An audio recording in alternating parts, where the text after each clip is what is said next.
नमस्कार, मैं अंजना और आप देख रहे हैं केबी टाइम्स न्यूज 24। आइए रुक करते हैं आज की बड़ी खबर पर। माँ बोली, मेरी बेटी को बदतर मौत मिले। मेरी बेटी ने बहुत बुरा किया है, उसे फांसी होनी चाहिए। उसने दामाद को धोखा दिया, इस वजह से वो बिल्कुल टूट गए और जहर खाकर अपनी जान दे दी। मैंने बहुत समझाया था लेकिन वो नहीं मानी। इंस्टाग्राम से मेरी बेटी बिगड़ गई। वो तो अपने बच्चों का भी ख्याल नहीं रखती थी, उन्हें भी पीटती थी। हमारा अब उससे कोई रिश्ता नहीं है। ये कहना है कोमल की मां आशा रानी का।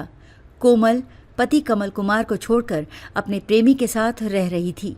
परेशान होकर पति ने 26 अक्टूबर को जहर खा लिया। अस्पताल में इलाज के दौरान उनकी मौत हो गई थी। कोमल का अब भी कुछ पता नहीं चल पाया है। मामला बरेली का है। कोमल अपने मजे के लिए प्रेमी के साथ भागी। कोमल की मां आशा रानी ने कहा, हम कानून से यही मांग करते हैं कि उसे फांसी हो, उसे बदतर मौत मिले। हमारा दामाद हमारे बेटे की तरह था। हमने बेटे और दामाद में कभी फर्क नहीं किया। हमारी बेटी बहुत खुश थी, लेकिन वो अपने स्वार्थ के लिए दूसरे लड़के के साथ चली गई थी। जब हमें इस बात की जानकारी हुई तो हमने उसे बहुत समझाया, लेकिन उसे इश्क का भूत सवार था। उसने मेरी एक भी बात नहीं मानी। इंस्टाग्राम से लड़की बिगड़ गई। कोमल की मां ने बताया कि मुझे जून में इस बात का पता चला तो मैंने उससे पूछा। तब उसने कहा था, मम्मी ऐसी कोई बात नहीं है। मेरी बहन ने भी बताया था कि कोमल गलत कर रही है, तुम इसे समझाओ। मेरा कहना नहीं मान रही है। तब मैंने इससे पूछा तो बोली कि मौसी झूठ बोल रही है। क्या तुम्हें मुझ पर विश्वास नहीं है? तो मैंने कहा कि शुरू से तू ऐसी नहीं थी। विश्वास तो तू खो रही है। बचपन से ये लड़की ऐसी नहीं थी, लेकिन इंस्टाग्राम से ये लड़की बिगड़ गई। कोमल की मां आशा रानी ने कहा, हम कानून से यही मांग करते हैं कि उसे फांसी हो, उसे बदतर से बदतर मौत मिले। कोमल फोन पर दे रही थी दामाद को धमकी। उन्होंने बताया, जब कोमल अपने प्रेमी के साथ चली गई तो कमल को फोन पर धमकी देती थी। कमल ने मुझे बताया कि मम्मी कोमल धमकी दे रही है। तो मैंने कमल से कहा, उससे बात ही मत करो, वरना तुम्हारी कॉल रिकॉर्ड कर तुम्हें ही फंसा देगी।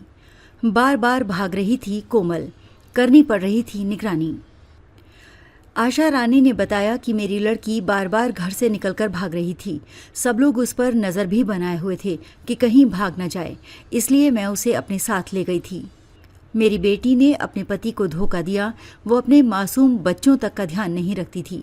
उसके 2 बच्चे, एक 5.5 साल का और दूसरा 3.5 साल का है। उनकी भी पिटाई करती थी। कोमल से अब नहीं रहा कोई रिश्ता। माँ ने बताया कि कोमल कहाँ है मुझे नहीं पता है। जिस दिन से वो अपने प्रेमी के साथ भाग गई है, उस दिन से हमारा उससे कोई संपर्क नहीं हुआ। हमने अपने दामाद से कहा था कि अब की अगर तुम्हारी कोमल से बात हो तो उससे कह देना कि तुम तलाक चाहते हो और हम तलाक दे देंगे और तुम्हारी शादी भी करवा देंगे। कोमल के पिता मोहनलाल ने बताया कि मेरी बेटी की शामली के अमर कुमार से इंस्टाग्राम पर चैटिंग शुरू हुई थी। पिता बोले, इंस्टाग्राम पर हुई थी चैटिंग। कोमल के पिता मोहनलाल ने बताया कि मेरी बेटी की शामली के अमर कुमार से इंस्टाग्राम पर चैटिंग शुरू हुई थी।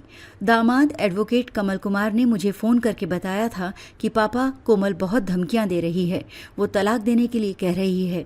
तब मैंने कमल से कहा कि उससे कहना फ़ोन पर तलाक नहीं होता है, तुम मेरे पास आओ तभी तलाक की बात होगी। जब मुझे इस बात की जानकारी हुई थी तो मैंने कोमल को बहुत समझाया कि इतना अच्छा परिवार है, तुम्हारे 2 बच्चे भी हैं, तो तुम ऐसा काम क्यों कर रही हो? इससे दोनों परिवारों की बदनामी होगी। जिस पर मेरी बेटी कोमल मुझे ही भला बुरा कहने लगी। कोमल कहने लगी, तुम मेरे बाप नहीं हो, मुझसे कुछ भी मत कहो। अब तक के लिए बस इतना ही। फिर मिलते हैं एक ऐसे ही बड़ी खबर के साथ। तब तक के लिए नमस्कार और देखते रहिए केबी टाइम्स न्यूज 24। अगर आपको ये वीडियो पसंद आई हो तो इसे लाइक करें व शेयर करें। ऐसे लेटेस्ट अपडेट पाने के लिए बेल आइकन को प्रेस करना ना भूलें। अगर आप हमें फेसबुक या फिर इंस्टा के माध्यम से देख रहे हैं तो हमारे पेज को फॉलो जरूर करें। धन्यवाद।